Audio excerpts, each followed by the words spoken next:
ನೀಲಾಂಜನಸಮಾಭಾಸ್ವಂ ರವಿಪುತ್ರಂ ಯಮಾಗ್ರಜಂ ಛಾಯಾಮಾರ್ತಾಂಡಸಂಭೂತಂ ತಂ ನಮಾಮಿ ಶನೇಶ್ವರಂ. ಸೂರ್ಯಪುತ್ರೋ ದೀರ್ಘದೇಹೋ ವಿಶಾಲಾಕ್ಷಿ ಶಿವಪ್ರಿಯಾ ದೀರ್ಘಚಾರ ಪ್ರಸನ್ನಾತ್ಮಂ ಪೀಡಂ ಹರತು ಮೇ ಶನಿ. ನವಗ್ರಹಗಳಲ್ಲಿ ಅತಿ ಬಲಿಷ್ಠವಾಗಿ ಅತಿಯಾಗಿ ಮನುಕುಲದ ಮೇಲೆ ಪರಿಣಾಮವನ್ನು ಕೊಡ್ತಕ್ಕಂಥ ಗ್ರಹ ಯಾವುದಾದ್ರೂ ಪ್ರಬಲವಾಗಿ ಇರ್ತಕ್ಕಂಥದ್ದು ಅಂತ ಹೇಳಿದರೆ ಎಲ್ಲವೂ ಕೂಡ ಪ್ರಬಲವೇ. ಆದರೆ ಅದರಲ್ಲೂ ಕೂಡ ಸ್ವಲ್ಪ ಅತಿಯಾಗಿ ಪೀಡನೆಯನ್ನು ಕೊಡ್ತಕ್ಕಂಥ ಗ್ರಹ ಶನಿಗ್ರಹ. ಆತ ಶಿವನಿಗೂ ಕೂಡ ಬಿಟ್ಟಿಲ್ಲ ಪೀಡನೆಯನ್ನು ಕೊಡುವಂತಹ ಒಂದು ಸಮಯದಲ್ಲಿ ಅಂತಕ್ಕಂಥದ್ದು. ಅನಂತರದಲ್ಲಿ ನಮ್ಮ ಜೀವನದಲ್ಲಿ ನಮಗೆ ಹೇಗೆ ಒಂದು ಕುಟುಂಬ ಅಂತ ಹೇಳುವಂಥದ್ದು ಇರ್ತದೋ ಅದೇ ರೀತಿಯಲ್ಲೇ ಕುಟುಂಬದಲ್ಲಿ ತಾಯಿ ಆಗಿರ್ಬೋದು, ತಂದೆ ಆಗಿರ್ಬೋದು, ಅಣ್ಣ ತಮ್ಮಂದಿರಾಗಿರ್ಬೋದು, ಅಕ್ಕ ತಂಗಿಯರಾಗಿರ್ಬೋದು, ಹೀಗೆ ಸತಿ ಪತಿಗಳಾಗಿರ್ಬೋದು, ಹೀಗೆ ಇರ್ತಕ್ಕಂಥ ಒಂದು ಕುಟುಂಬ. ಅದೇ ರೀತಿಯಲ್ಲೇ ನವಗ್ರಹ ಹೇಳ್ತಕ್ಕಂಥದ್ದು ಕೂಡ ಒಂದು ಕುಟುಂಬದ ರೀತಿಯಲ್ಲೇ. ಅದರಲ್ಲಿ ಒಬ್ಬೊಬ್ಬರು ಒಂದೊಂದು ಸಮಯದಲ್ಲಿ ಅವರ ಒಂದು ಯಜಮಾನಕ್ಕೆ ಅಂತ ಹೇಳ್ತಕ್ಕಂಥದ್ದನ್ನು ಮಾಡ್ತಕ್ಕಂಥದ್ದು. ಅದರಲ್ಲೂ ಮನೆಯ ಹಿರಿಯವರಾಗಿರ್ತಕ್ಕಂಥವರು ಯಜಮಾನರಾಗಿರ್ತಕ್ಕಂಥದ್ದು ಸಹಜವಾಗಿ ಇರ್ತದೆ. ಆದರೆ ಇಲ್ಲಿ ನವಗ್ರಹಗಳು ಅವರವರ ಕಾಲಾನುಸಾರವಾಗಿ ಯಜಮಾನತ್ಕೆಯನ್ನು ಮಾಡ್ತಕ್ಕಂಥದ್ದನ್ನು ನಾವು ಕಾಣಬಹುದಾಗತ್ತೆ. ಅದರಲ್ಲೂ ಕೂಡ ಶನಿಗ್ರಹ ಹೇಳ್ತಕ್ಕಂಥದ್ರಲ್ಲಿ ಅದರಲ್ಲಿ ಪಂಚಮ ಶನಿ ಆಗಿರಬಹುದು, ಅಷ್ಟಮ ಶನಿ ಆಗಿರ್ಬೋದು, 7.5 ಶನಿ ಆಗಿರ್ಬೋದು, ಶನಿ ದಶೆಗಳಾಗಿರ್ಬೋದು, ಶನಿ ಭುಕ್ತಿಗಳಾಗಿರ್ಬೋದು, ಹೀಗೆ ನಾನಾ ರೀತಿಯಲ್ಲಿ ಆತ ಪೀಡನೆಯನ್ನು ಕೊಡ್ತಾನೆ.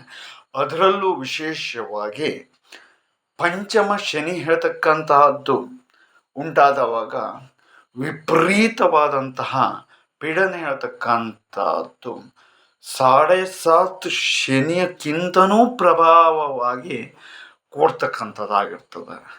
ಅಂತಹ ಒಂದು ಪೀಡನೆಯಲ್ಲಿ ಇರ್ತಕ್ಕಂಥವರು ದೈವಿಕವಾದಂತಹ ಅನುಗ್ರಹವನ್ನು ಸರಿಯಾದ ಕ್ರಮದಲ್ಲಿ ಸಿದ್ಧಿ ಪುರುಷರಿಂದ ಮಾರ್ಗದರ್ಶನವನ್ನು ತೆಗೆದುಕೊಳ್ಳುವುದರ ಜೊತೆಯಲ್ಲಿ ಅವರ ಆರೋಗ್ಯದ ಮೇಲೆ ಅವರು ಕೂಡ ಸ್ವಲ್ಪ ದೃಷ್ಟಿಯನ್ನು ಇಟ್ಟುಕೊಳ್ಬೇಕಾಗ್ತದೆ. ಅದರಲ್ಲೂ ಶನಿಗೆ ಅತಿಯಾದಂತಹ ಪ್ರಿಯವಾದಂತಹ ವಸ್ತು ಅಂತ ಹೇಳಿದರೆ ಕರಿ ಎಳ್ಳು, ಅನಂತರದಲ್ಲಿ ಬಿಳಿ ಎಳ್ಳು ಕೂಡ ಆಗಿರ್ತದೆ. ಅದರಲ್ಲಿ ಈ ಕರಿ ಎಳ್ಳಿನ ಎಣ್ಣೆಯನ್ನು ದಾನ ಮಾಡ್ತಕ್ಕಂಥದ್ದು ಎಲ್ಲರೂ ಹೇಳ್ತಾ ಇರ್ತಾರೆ, ಮಾಡ್ತಾ ಇದ್ದಿರಬಹುದು. ಆದರೆ ಅದೆಲ್ಲವೂ ಅಥವಾ ಎಣ್ಣೆಯನ್ನು ಹಚ್ಚತಕ್ಕಂಥದ್ದು, ದೀಪವನ್ನು, ಈ ರೀತಿಯಾದಂಥದ್ದನ್ನೆಲ್ಲ ಮಾಡ್ಕೊಂಡು ಹೋಗ್ತಾ ಇರ್ತೇವೆ.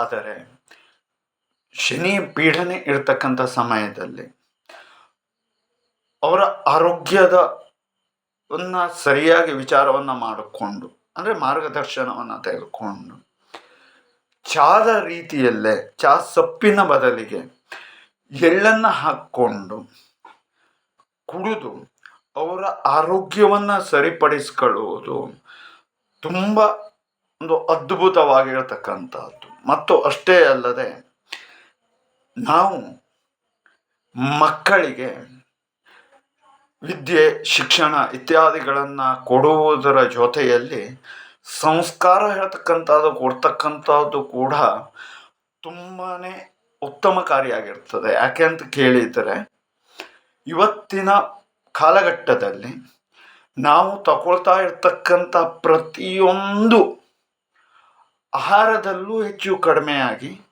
ವಿಷಪೂರಿತವೇ ಆಗಿರ್ತದೆ. ಒಂದೊಂದು ಹನನೀಯಾಗಿ ವಿಷ ಇರತಕ್ಕಂಥದ್ದು ನಮ್ಮ ದೇಹವನ್ನು ಸೀಳ್ತಾ ಇರ್ತಕ್ಕಂಥದ್ದು. ಯಾಕೆ ಅಂತ ಕೇಳಿದರೆ ನಾವು ಯಾವುದು ಸುಂದರವಾಗಿ ಇರುತ್ತೋ ಅದಕ್ಕೆ ಹೆಚ್ಚಿದಾಗಿ ಆಕರ್ಷಣೆ ಆಗ್ತಾ ಇದ್ದೇವೆ. ಮತ್ತು ಅಷ್ಟೇ ಅಲ್ಲದೆ ಮಕ್ಕಳು ಕೂಡ ಹಾಗೆ ಚಾಕ್ಲೇಟು ಅಥವಾ ಬಿಸ್ಕೆಟು ಅಥವಾ ಅದೇನೋ ಕುರ್ಕುರಿ ಇತ್ಯಾದಿ ಆದಂತಹದ್ದು ಯಾವುದು ಸುಂದರವಾಗಿ ಕಾಣಿಸುತ್ತೋ ಅದರ ಕಡೆಗೆ ಆಕರ್ಷಣೆ ಆಗ್ತಾ ಇದ್ದಾರೆ. ಅದೇ ಎಳ್ಳು ಅಂತಂದರೆ ಅದು ಕಹಿ, ಅದನ್ನು ಯಾರು ತಿಂತಾರಪ್ಪ ಅಂತ ಹೇಳ್ತಕ್ಕಂಥದ್ದು. ಹಾಗಾಗಿ ಅವರಲ್ಲಿ ಸಂಸ್ಕಾರವನ್ನು ಕೊಡ್ತಕ್ಕಂಥದ್ದು ಜೊತೆಯಲ್ಲಿ ಹೇಗೆ ನಾವು ಪ್ರತಿನಿತ್ಯ ದೇವರ ಸ್ಮರಣೆಯನ್ನು ಮಾಡಬೇಕು ಅಂತ ಹೇಳುವುದಾಗಿ ಹೇಳ್ತೇವೋ ಅದೇ ರೀತಿಯಲ್ಲಿ ನವಗ್ರಹ ಸ್ತೋತ್ರವನ್ನು ಕೆಲವು ಉಚ್ಚಾರಣೆಯನ್ನು ಮಾಡ್ತಕ್ಕಂಥವ್ರು ಹೇಳಲಿಕ್ಕಾದರೆ ಹೇಳಿದ್ರು ಉತ್ತಮ. ಆನಂತರದಲ್ಲಿ ಸಾಧ್ಯವಾಗದೇ ಇರತಕ್ಕಂಥವ್ರು ಚಿಕ್ಕ ಮಕ್ಕಳಿಗೆಲ್ಲ ಅಭ್ಯಾಸವನ್ನು ಮಾಡಿಸುವುದು ಇತ್ಯಾದಿ ಎಲ್ಲ ತುಂಬ ಕಷ್ಟಕರವಾದಂಥದ್ದು. ಆ ನಿಟ್ಟಿನಲ್ಲಿ ಖಾಲಿಯಲ್ಲಿ ಶನೇಶ್ವರಾಯ ನಮಃ ಹೇಳ್ತಕ್ಕಂಥದ್ದು, ಇದೇ ಥರದಲ್ಲಿ ನವಗ್ರಹಗಳ ಮಂತ್ರ ಹೇಳ್ತಕ್ಕಂಥದ್ದು ಅಂದರೆ ಶ್ಲೋಕ ಹೇಳ್ತಕ್ಕಂಥದ್ದು ಬರ್ತದೆ. ಅದನ್ನು ಯಾರೂ ಕೂಡ ಹೇಳಬಹುದು ಅಂತ ಹೇಳುವುದಾಗಿ ವ್ಯಾಸರೇ ಇಂತಹ ಒಂದು ಅದ್ಭುತವಾದಂತಹ ದನ್ನು ನಮಗೆ ತಿಳಿಸಿಕೊಟ್ಟಿರ್ತಕ್ಕಂಥದ್ದು ಮತ್ತು ಅವರೇ ಅಂತಹ ಮಹಾಮುನಿಗಳೇ ರಚನೆಯನ್ನು ಮಾಡಿರ್ತಕ್ಕಂಥದ್ದು. ಹಾಗಾಗಿ ಯಾರು ಭಯವನ್ನು ಪಡುವುದಲ್ಲ. ಮತ್ತು ಈ ನವಗ್ರಹಗಳ ಒಂದು ಆರಾಧನೆಗಳಿಂದಾಗಿ ಹೆಚ್ಚಿದಾದಂತಹ ಶ್ರೇಯೋಭಿವೃದ್ಧಿ ಹೇಳ್ತಕ್ಕಂಥದ್ದು ಆಗ್ತದೆ. ಈಗ ನಾವು ಎಲ್ಲವಕ್ಕೂ ಕೂಡ ಎಲ್ಲ ರೀತಿಯಾದಂಥ ಪೀಡನೆಗಳನ್ನು ಅತಿಯಾಗಿ ಅನುಭವಿಸ್ಲಿಕ್ಕೆ ಮುಖ್ಯವಾದಂತಹ ಕಾರಣವನ್ನು ನಾವು ಹುಡುಕ್ತಾ ಹೋದರೆ ಅಲ್ಲಿ ನಾವು ಈ ರೀತಿಯಾದಂತಹ ಕರ್ತವ್ಯವನ್ನು ಸಂಪೂರ್ಣವಾಗಿ ಮರೆತಿರ್ತಕ್ಕಂಥದ್ದು ಕಾರಣ. ಹಾಗಾಗಿ